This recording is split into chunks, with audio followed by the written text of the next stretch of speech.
Kamu atau keluargamu ada yang kena diabetes? Terus harus gimana? Hai, saya Dr. Umi, dokter spesialis penyakit dalam. Kali ini kita akan membahas tentang tata laksana diabetes mellitus. Apa sih kencing manis atau diabetes mellitus itu? Diabetes mellitus adalah penyakit metabolik kronis yang ditandai dengan peningkatan gula darah. Apa saja kriteria diagnosanya? Yang pertama, gula darah puasa di atas 126, gula darah 2 jam setelah makan di atas 200, gula darah acak 200 dengan ditambahi 3 trias, yaitu polidipsi atau sering banyak minum, polifagi, banyak makan, dan penurunan berat badan yang tidak disengaja, atau HbA1c di atas 6,5. Kalau ada salah satu dari keempat kriteria tersebut, itu sudah menunjukkan kalau kamu terkena diabetes mellitus. Terus harus gimana? Ketika diagnosa diabetes mellitus sudah ditegakkan, ada 5 pilar pengobatan diabetes mellitus yang harus kalian ketahui. Yang pertama, edukasi. Edukasi ini maksudnya adalah kamu harus banyak mencari tahu informasi mengenai diabetes mellitus. Dari mana? Bisa dari saat kamu berkonsultasi dengan dokter, dari artikel, dari internet, atau dari brosur-brosur mengenai diabetes mellitus. Ketika kita sudah tahu banyak informasi mengenai diabetes mellitus, kita akan lebih mudah untuk mengetahui bagaimana diabetes mellitus itu, tata laksana, dan bagaimana komplikasinya. Pilar yang kedua adalah modifikasi gaya hidup dan aktivitas fisik. Apa saja? Yang pertama adalah stop merokok, yang kedua olahraga atau aktivitas fisik, dan yang ketiga istirahat yang cukup. Aktivitas fisik apa aja yang dibutuhkan oleh para penderita diabetes? Yang paling baik adalah gabungan antara aerobik dan olahraga resistensi. Tentunya menyesuaikan dengan kondisi pasien itu sendiri. Olahraga aerobik yang disarankan contohnya adalah jogging, berjalan, berenang, atau bersepeda. Kemudian ditambah atau dikombinasi dengan olahraga resistensi atau dengan menggunakan beban. Berapa lama? Sekitar 150 menit per minggu.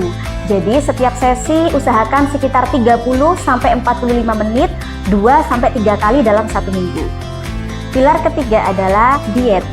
Jadi diabetes mellitus ini tidak hanya sekedar pantang memantang makanan, tetapi bagaimana kita memilih makanan yang disesuaikan dengan kebutuhan kalori sehari-hari dan yang juga tidak akan meningkatkan gula darah terlalu drastis.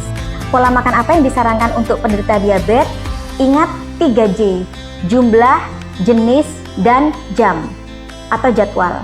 Kita mengenal namanya konsep piring T, di mana piring T ini seperempatnya adalah karbohidrat, baik itu nasi ataupun makanan pengganti nasi, misalnya kentang, ubi. Seperempat piring adalah lauk, misalnya ikan, ayam, daging, dan setengahnya berupa sayur atau buah-buahan. J yang kedua yaitu jumlah. Jumlah untuk makanan penderita diabetes disesuaikan dengan kalori yang dibutuhkan dalam sehari-hari. Tidak berlebihan tentunya. Dan yang terakhir adalah jadwal. Sebisa mungkin jadwal makan penderita diabetes harus sesuai, yaitu 3 kali jadwal makan besar dan ditambahi dengan selingan atau snack. Pertanyaan selanjutnya adalah, apakah buah boleh untuk penderita diabetes? Jawabannya adalah boleh, namun tertentu. Pilihlah buah-buah dengan indeks glikemik rendah. Contohnya adalah jambu, jeruk, apel, peach, atau alpukat.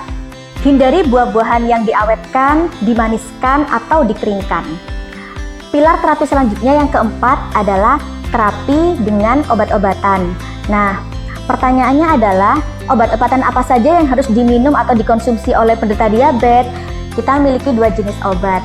Obat suntik dan juga obat minum. Nah, kedua obat ini memiliki indikasi yang berbeda-beda. Sebaiknya diskusikan dengan dokter Anda manakah jenis obat yang sesuai untuk Anda, baik itu disesuaikan dengan usia, penyakit lain yang diderita, harga, dan kemudahan penggunaannya. Pertanyaan selanjutnya adalah, apakah kalau sudah gula darahnya normal artinya obat itu sudah di stop untuk dikonsumsi? Jawabannya adalah tidak. Karena target kita dalam menerapi diabetes adalah menstabilkan gula darah. Jadi ketika gula darah ini sudah stabil, itu artinya dosis yang dikonsumsi sesuai dengan kebutuhan badanmu.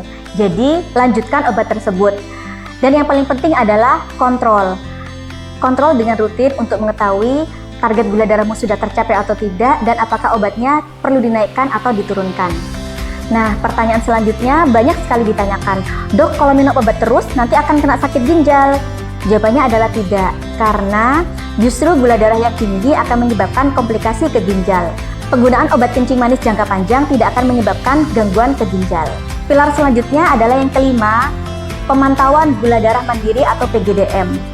Sebaiknya penderita kencing manis atau diabetes mellitus memiliki alat pengontrol gula darah atau cek gula darah sendiri di rumah.